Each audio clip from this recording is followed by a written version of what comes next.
Good morning, guys. It's the 12th day of NTI instruction. Just a couple reminders for you to get started. Remember, and if you're watching this, I'm assuming you realize, but we are not on spring break this week. Dr. Webb, our superintendent, and the school board voted and agreed to let us work through spring break so that instead we get out of school a little bit earlier at the end of the year, which is great.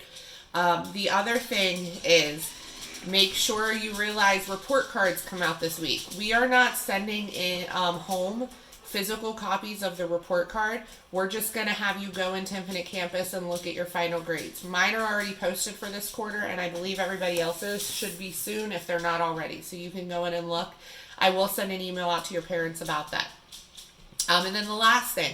Last night I went into Google Classroom and looked at some of the people's assignments who haven't turned things in, and some of them were done. So make sure when you're finished, I've said this before, but make sure when you're finished, you're clicking turn in at the end of the assignment. If you don't, I don't know to go in and check it. So please make sure when you're finished, you click that turn in button at the end. So today, we are continuing on with the net stuff that we've started yesterday by starting surface area. So, surface area is essentially like you have a three-dimensional shape. We're focusing on cubes today, but here, we'll look at this one. But this is a rectangular prism, technically. And what you have to do for this is find the area of each of these faces and then add them together. Now, the easiest way to do this is going to be to think of the net. So, this first page on your assignment gives you a cube, and it's about this Elaine girl packaging things in boxes, and she's trying to figure out the surface area so that she knows the surface area of each box that she is shipping. Okay, so it says here that Elaine finds the surface area, and I apologize, there are some typos in here. I didn't make this, but it says that Elaine finds the surface area of a box by adding all the area of the six faces of the box: the front, the back, the top, the bottom, the left, and the right. What they've already done, though, is they have unfolded this. Like you can see here, these are the six faces of the cube. Now, we know with a cube that all six faces are the same. So the cool thing about a cube with the surface area is all you have to do is find the surface area of one face, and then you know the surface area of the other faces. So over here, where it says cube 1, cube 2, all the way through cube 6, this really should probably say face, but you can pick one face on here. We're going to start with this one.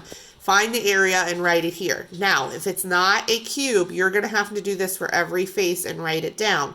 But with a cube, so if we look at this one here, I can do 5 times 5 to find the area of that one face, or I can just count the individual cube or individual square units in here.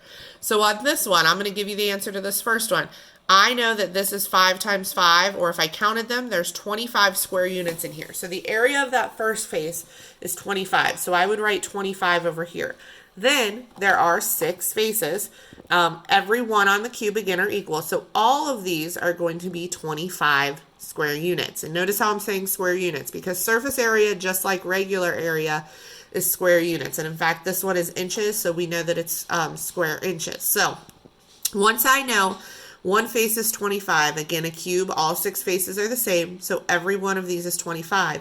Then I just add all 6 of those up. So 6 25s added together is 150. So I would write that the total surface area is 150 square inches. Now, you've only got 2 other problems today, and they are very similar. They're still cubes, so what you're going to do is you're going to find the area of one face. This is 3 by 3. Again, I multiply or I can count. And then it doesn't matter which one is the face 1 or face 2 or whatever. You're just going to write the area of that one face here. And then I know that all of those are the same. I add all 6 up and I write it over here. And this one will be square meters. And then the last one, another different net of the cube. If you watched that video yesterday, you know there are several different nets of cubes. This is an example of one that can be folded up into a cube. So again, I'm just going to find the area by doing 4 by 4 on this one, or counting all of them. And then once I have the area of that one face, I write it here. And because, again, it's a cube, if it's not a cube, this won't work, and you'll see that tomorrow.